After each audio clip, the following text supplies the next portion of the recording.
नमस्कार दोस्तों, आप सबका स्वागत है आपके अपने YouTube channel pieces NP tech. दोस्तों, आज हम बात करेंगे कि पीसेस एनपी सैलून सॉफ्टवेयर में किसी एम्प्लॉय के अटेंडेंस मैनेज करना, एडवांसेस मैनेज करना, उसकी सैलरी या पेरोल कैसे मैनेज करेंगे विदाउट यूजिंग बायोमेट्रिक मशीन और थंब मशीन।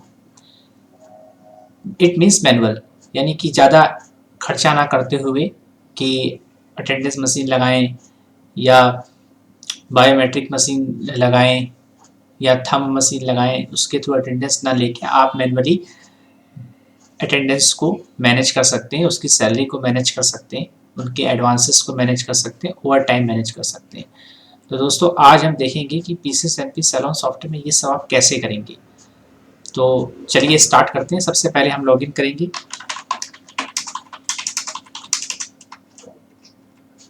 लॉगिन करने के बाद सबसे पहले एम्प्लॉय बनाएंगे। जो भी एम्प्लॉय किसी बिजनेस किसी प्राइमेसिस पे काम कर रहे हैं, उन सब एम्प्लॉयज़ की इंफॉर्मेशंस को आप पहले सेव करेंगे और उनका टाइम वर्किंग आवर्स सेव करेंगे, उनकी सैलरी सेव करेंगे, उनके लीव सेव करेंगे, कौन से डेज में लीव होती है। तो इस तरह से जब आप ये सब चीज़ें सेव कर देंगे तब आप एम्प्लॉय के अटेंडेंस को लगाएंगे। तो सबसे पहले हम मास्टर में जाएंगे, entity master and create employ. Create employ में जो एम्प्लॉय टैब है उस पर क्लिक करेंगे। यहाँ पे एम्प्लॉय आईडी ऑटोमेटिक आ जाएगा। अब जो भी ऑपरेटर इसे यूज़ कर रहा है तो उसको एम्प्लॉय टाइप यूज़ करना है कि एम्प्लॉय टाइप क्या है, एडहॉक है, अप्रेंटिस है, कैजुअल है, डेली बेस है, परमानेंट है, सीजनल है, प्रोबेशन है। तो इस तरह के बहुत सारे एम्प्लॉय टाइप दिए गए, आप उनमें से कोई भी टाइप अपनी अकॉर्डिंग अपने अकॉर्डिंग चूज़ कर सकते हैं। तो मान लीजिए अभी आप ट्रेनिंग चूज़ कर रहे हैं और एम्प्लॉय नेम आपने दे दिया आनंद, ठीक है। देन डिपार्टमेंट, कौन से डिपार्टमेंट में है, तो डिपार्टमेंट ऑफ एडमिन है, कैश काउंटर है, मैन, लेडीज, अकाउंट्स। तो आप इसको कहीं भी दे सकते हैं जहाँ भी आपने देना हो। तो हम मैन डिपार्टमेंट सेलेक्ट करते हैं कि मैन सैलून्स में जो सैलून है उसमें मैन डिपार्टमेंट में ये काम करता है एम्प्लॉय। उसके बाद वो कैशियर है या सेल्स पर्सन है, मैनेजर है, अकाउंटेंट है, स्टोर कीपर है, हेयर ड्रेसर है, तो हम हेयर ड्रेसर सेलेक्ट कर लेते हैं। उसके अलावा आपने जो भी उनकी पर्सनल इन्फॉर्मेशन डालनी है, लाइक डेट ऑफ बर्थ है, एड्रेस है, सिटी है, मोबाइल नंबर है, वर्किंग आवर है, सैलरी है, तो ये सब भी आप फीड करेंगे। अगर आपने सैलरी कैलकुलेट करनी है तो आपने वर्किंग आवर, सैलरी व सैलरी टाइप, लीव डे, ये सब एंटर करना होगा।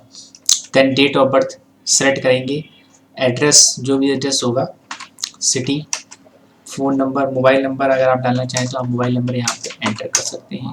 वर्किंग आवर कि वो जो एम्प्लॉय है ट्रेनी वो कितने घंटे काम करेगा, तो कितने घंटे काम करेगा वो आपने इस फॉर्मेट में एंटर करना है। तो मान लीजिए हम अभी डालते हैं 8 आवर्स। सैलरी जो भी आप उस एम्प्लॉय को सैलरी दे रहे होंगे मंथली बेसिस पे, वो आप यहाँ एंटर करेंगे कि मंथली बेसिस पे उसको हम कितनी सैलरी दे रहे हैं। तो आप यहाँ पे 8000 एंटर करेंगे as a training. Salary type एक होता है वेरिएशन, एक होता है फिक्स। दो टाइप के सैलरी टाइप होते हैं। वेरिएशन मतलब मिनट टू मिनट वर्किंग का पैसा मिलेगा, जितने घंटे काम करेंगे उतने घंटे का पैसा। वेरिएशन में अगर 8000 सैलरी है और आप चाहते हो कि वो ऐसा टाइम बेसिस पे ही सैलरी कैलकुलेट हो कि इतने घंटे काम किया तो सैलरी एक दिन की सैलरी इतनी होगी। फिक्स में क्या है, अगर वो 1 घंटे भी काम करेंगे तो आपको उनको जो एक दिन का पैसा है पूरा पूरा देना है, तो वो फिक्स सैलरी टाइप होता है। तो आप जो भी चाहें वो आप चूज़ कर सकते हैं। तो ही मैं वेरिएशन चूज़ करता हूँ। लीव डे, आप उस जो एम्प्लॉय है उसका लीव डे भी यहाँ सेट कर सकते हैं, कौन से दिन में वो लीव रहेगा, थर्सडे है, फ्राइडे है, सैटरडे है, जो भी लीव डे आप रखना चाहें वो आप यहाँ पे रख सकते हैं। उसके बाद उसके आधार नंबर हो या आईडी नंबर कुछ भी हो वो आप यहाँ ले सकते हैं अगर लेना चाहें तो। स्टेटस एक्टिव कर देंगे, जेंडर सेलेक्ट करेंगे, डेट ऑफ ज्वाइनिंग सेलेक्ट करेंगे। देन उसके बाद डेट ऑफ ज्वाइनिंग जैसे मैं डाल देता हूँ 20 दिसंबर।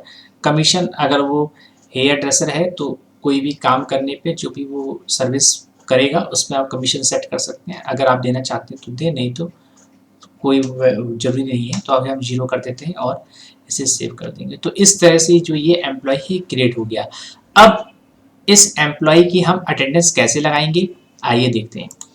उसके लिए हम एम्प्लॉय वाले मेन्यू पे जाएंगे, वहाँ पे एम्प्लॉय अटेंडेंस सेलेक्ट करेंगे। एम्प्लॉय अटेंडेंस सेलेक्ट करने के बाद जिस भी एम्प्लॉय का आपने अटेंडेंस लगानी है उसका आईडी चूज़ करेंगे, यहाँ पे क्लिक करेंगे। अब जैसे आनंद, हमने 3 एम्प्लॉयज़ बनाए हैं जिसमें आनंद अभी बनाया है, तो हम उसको सेलेक्ट करते हैं। सेलेक्ट करने के बाद डेट सेलेक्ट करेंगे कि किस डेट की आप अटेंडेंस लगा रहे हैं, तो आपने 20 दिसंबर 2020 सेलेक्ट कर लिया। अटेंडेंस स्टेटस प्रेजेंट कर लिया, टाइम इन डाल दिया कि टाइम कितने बजे वो आए, एम्प्लॉय आए, और टाइम आउट कितने बजे वो गए। तो अब यहाँ पे ठीक है, ओवर टाइम कुछ नहीं है और सेव कर दिया। तो इस तरह से जैसे ही हमने अटेंडेंस सेव करी, उस एम्प्लॉय की salary time in time out के हिसाब से कैलकुलेट हो गई। तो वो हम दिखाते हैं, वो कहाँ देखना है, रिपोर्ट्स में जाएंगे, employ rated report, employ salary report. अब आप 20 दिसंबर, ठीक है, ओके करते ही आप देख रहे हो ये एम्प्लॉय आनंद है। आनंद की हमने 20 दिसंबर को जो अटेंडेंस लगाई उसके हिसाब से जो सैलरी एक दिन की है 258.06 रुपीज़। तो इतनी सैलरी उनके टाइम के हिसाब से एक दिन का उन्हें मिलेगा। अब उसके दौरान अगर हम दूसरे दिन की अटेंडेंस लगाते हैं और इनका अभी जो सैलरी टाइप है वो वेरिएशन है, तो वेरिएशन के हिसाब से सैलरी कैलकुलेट होगा। तो 21 दिसंबर की लगाते हैं, इस दिन ये 10:30 AM पे आए और 6 PM पे गए। अब हम इसे सेव कर देंगे। अब हम देखेंगे दोबारा, जब हम दोबारा सैलरी देखेंगे तो यहाँ पे आप पहले तो डेट डालेंगे कि फ्रॉम डेट टू डेट और ओके कर देंगे। अगर ऑल एम्प्लॉय की देखनी है तो देखिए आप सैलरी 500 हो गई।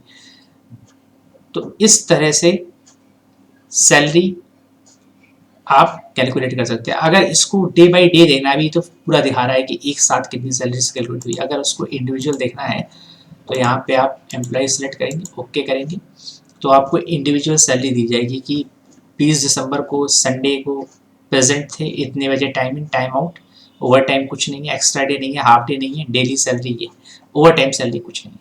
उसी तरह से 21 दिसंबर 2020 को मंडे को प्रेजेंट 10:30 AM 6 PM पे टाइम आउट है और सैलरी 2141.94 बनी। क्यों? क्योंकि ये वेरिएशन में है।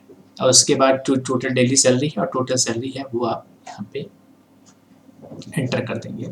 उसी तरह से अगर कुछ एडवांस अमाउंट दिया गया है इसी पर्सन को, तो एडवांस अमाउंट की एंट्री कैसे करेंगे, एम्प्लॉय एडवांस में क्लिक करेंगे, एम्प्लॉय को सेलेक्ट करेंगे, सेलेक्ट करने का जो भी आपने एडवांस अमाउंट दे रखा है और जिस डेट में दिया हुआ है वो आप यहाँ पे डेट डाल देंगे और एडवांस अमाउंट डाल देंगे, सेव कर देंगे।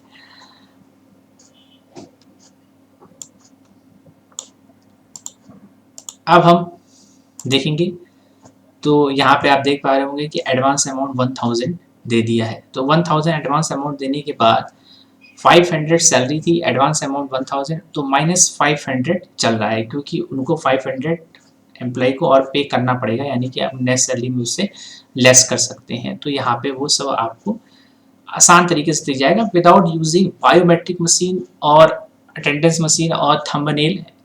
आप आसानी से नंबर ऑफ एम्प्लॉयज जिस प्रेमिसेस में कम है 15 to 20, उन सब की अटेंडेंस आप मेंटेन कर सकते हैं, पेरोल मेंटेन कर सकते हैं, उनके एडवांसेस मेंटेन कर सकते हैं, ओवर टाइम मेंटेन कर सकते हैं। तो दोस्तों अगर ये फीचर्स आपको अच्छा लगे तो आप हमारे चैनल को जरूर सब्सक्राइब करें, as well as to like share and comment. Thanks for watching.